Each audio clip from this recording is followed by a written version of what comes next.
5 minuta me Zotin. Të luash paqen. Një njeri po kalonte nëpër qytet. Ju afrua fëmijëve që po luanin luftën. Dëgjonte ushtimin e luftës. Njëra pale sulmoi tjetrën. Filluan të përdornin shatat, shkopinjt, rremat, hunjt dhe i ngrenin në ajër. Disa fshiheshin në një kënd, të tjerët pas druve. Disa kishin pistoletat e drunjta me të cilat kërcënonin të tjerët. Me zë imitonin kërcitjen. Të tjerët binin për tokë kinse të plagosur dhe të vdekur. Disa thresnin në ndihmë e disa të tjerë kërkonin që të ndërpritej betejë. Ju morën mend. Menjëherë i thirri fëmijët dhe kërkoi që ta ndërprisnin këtë lojë dhe fëmijët i thanë: "Zotri, çfarë do të luajmë pra?" Ai u përgjigji: "Luani paqen." Fëmijët e pranuan propozimin një zëri. Filluan të merren vesh si ta luajnë paqen. Shkuan në vetmi, formuan rrethin, pyesnin, shikonin, bënin gjeste. Atëherë u kthyen te ky njeri dhe e pyetën: "Zotri, si ta luajmë paqen?" Paqja bëhet atje kur e pranojmë tjetrin njeri ashtu siç është.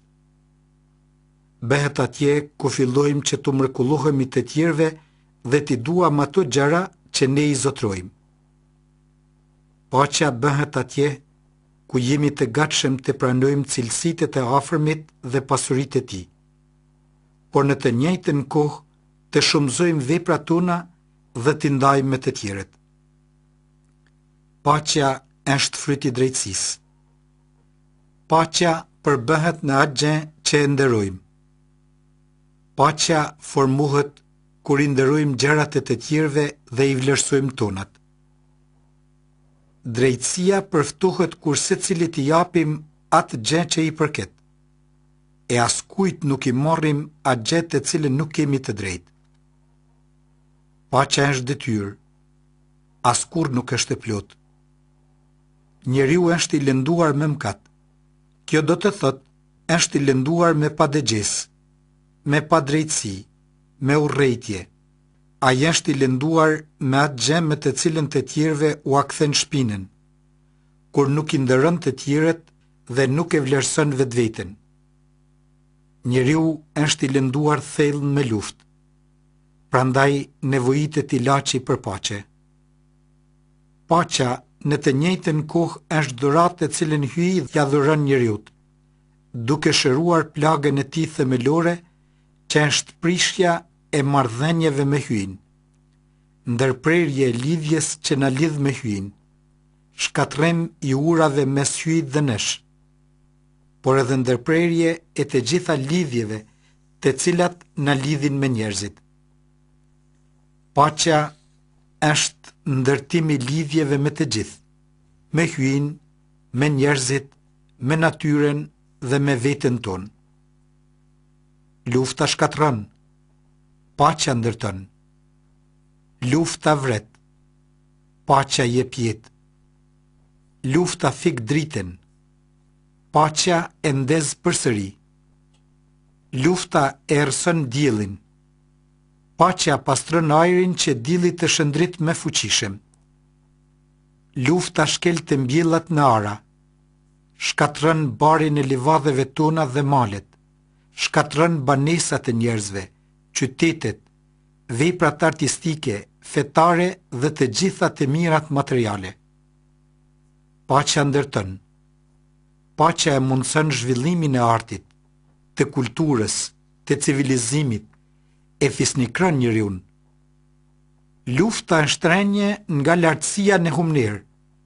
Paqja është ngritje e vazhdueshme dhe e mundimshme drejt kulmit të njerëzisë. Për këtë arsye, paqja është detyrë në secilën situatë jetësore, qoftë publike, qoftë private. Paqja është zemra jote, mendimet e tua, imagjinata jote, vendimet e tua. Paqja është puna jote, ushqimi dhe pija jote, veshja jote, banesa jote.